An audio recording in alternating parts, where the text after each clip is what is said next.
انت بقى اللي عامل القلق ده كله في السجن؟ جريالة عامل لي فيها هنا حامل حمى وداير تقلب عيشك في المكان. يا باشا انا بني ادم طيب جدا وبحب اساعد الناس، واي حد بيطلب مني مساعده بعملها له على طول. اطلب مني كده سعادتك. ايه ده ايه ده ايه ده ايه ده؟ بجد والله؟ اه يا باشا، هي ليه الطيبه والجدعنه بقت حاجه غريبه، والشر بقى والبلطجه بقى هم الحاجه العاديه. جريالة حمى، انت تديني درس ولا ايه؟ طب امي داخلها ايه بالموضوع ده يا باشا؟ باين ليه سعادتك بتزعق لي كده يعني؟ حضرتك يعني مستغل سلطتك وبتزعل اي حد وشايط فينا عشان عارف ان محدش يقدر يقول لك بيم. بس يلا، الفلسفه الخايبه دي ما بتاكلش معايا. الحكايه مش فلسفه يا باشا، الحكايه يعني ان اكل العيش بيضطر الناس انها تغمض عينيها احيانا، وخلي بال سعادتك انا بقول احيانا مش على طول. طب ايه رايك بقى يا حبيبي في اللي يخلي عينك تغمض على طول؟ لا يا باشا، اللي بيغمض عينه على طول ده اللي عينه مكسوره، وانا لا مؤاخذه بقى ما فيش حد كسر عيني. ماشي ماشي يا ماهر، ما هو الذنب مش ذنبك. ظاهر كده ان المأمور اللي كان قبلي هنا في السجن كان طيب زياده عن اللزوم، ساب لكم الحياه على البحري، عشتوا في السجن هنا كأن السجن ده ميغه. طب ليه يا باشا ما تقولش عليه ان هو كان انسان؟ انسان، اكيد كان انسان، بس اللي زيك بقى يا حبيبي مش محتاج الانسانيه، محتاج العصايه. اوعى سعادتك تكون فاكر ان العصايه هي اللي بتجمع وتفرق، لا، العصايه بتولد الكراهيه والحقد. وقالك ونسيت نفسك وافتكرت ان انت زعيم بجد. انت هنا مسجون بتنفذ عقوبة. يا ترى فاكر جريمتك ولا فكرك؟ انت هنا يا حبيبي مسجون في قضية شروع في قتل وسرقة سلاح ميري، يعني من الاخر كده يا بابا انت سفاح. عادي يا باشا، الحياه مليانه سفاحين، ومبقاش حد عارف بقى مين الظالم ومين المظلوم. على قولك. ربيع. تمام يا باشا. زي ما فهمتك. حاضر يا باشا. يلا يا ماهر. هو فاهمك ايه؟ يلا يا ماهر يلا.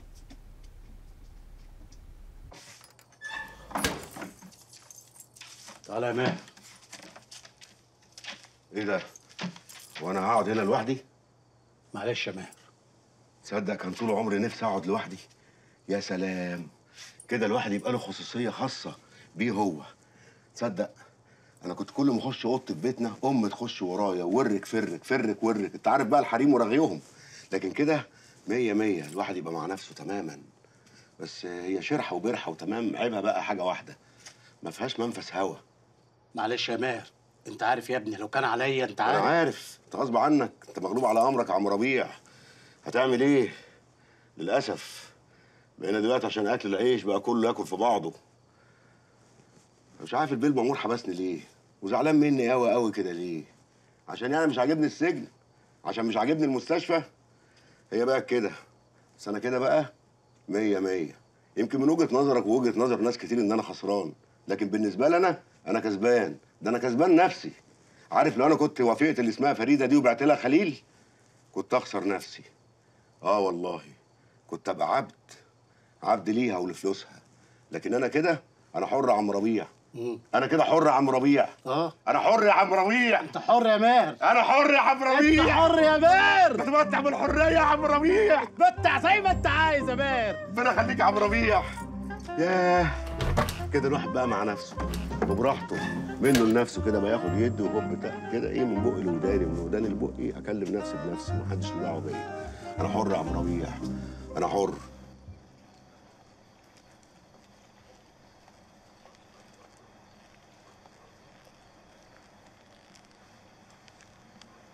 ده وراء على مين لا مؤاخذة؟ اصل انا عايزه حاجه. حاجة ايه؟ عايزه تذكره. تذكرة؟ أنا معايا مادة طحينة.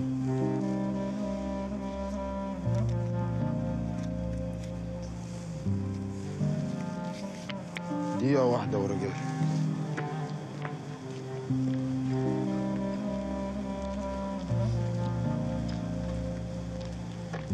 واقفه ليه كده يا بت انت؟ مستنيه. مستنياه؟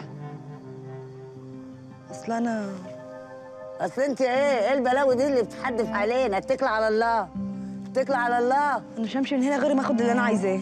اتكل على الله. روح ارمي بلاكي في حته تانيه. يلا يلا امشي. واقفه ليه؟ اما بلاوي بتحدف علينا يا ربي.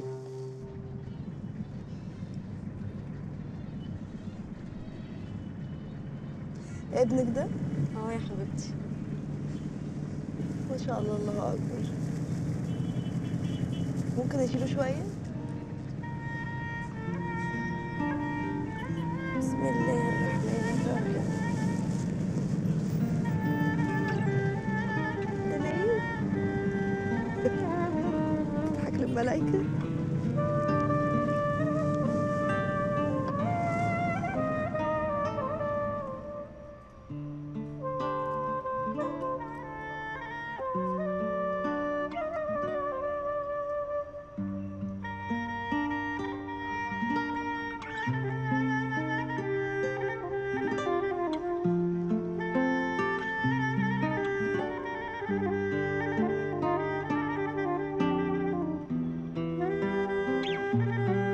كريمة؟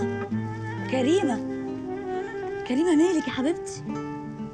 ايه يا حبيبتي مالك؟ ايه اللي مبهدلك كده؟ في ايه؟ احنا كنا مع بعض الصبح وبنضحك، ايه اللي حصل؟ تعبت. اقسم بالله تعبت. هي ليه الدنيا جايه عليا كده؟ انا خلاص ما بقتش حامله حاجه. انا مش عارفه انت حظك قليل كده ليه في الدنيا. حظ؟ الدنيا بقت زفت. انا ليه عايشه لحد دلوقتي؟ عارفه، كل ما اقعد لوحدي افتكر مهران ليه مات غدر، وابني اللي مبقاش معايا، واهلي اللي راحوا مني. معقولة يا كريمة؟ لو كل الناس فكروا كده زيك محدش هيعيش. ما انا اهلي راحوا مني واخويا في السجن، لكن عايشه. طب ليه احنا نصيبنا يبقى كده؟ محدش بيختار نصيبه. محدش بيختار نصيبه يا كريمة، والا هنتجنن. وانا لسه ما اتجننتش. طب قومي اوديك عند ام مهر، يلا. لا، انا عايزه اروق، عايزه اقعد لوحدي. طب تعالي اوصلك.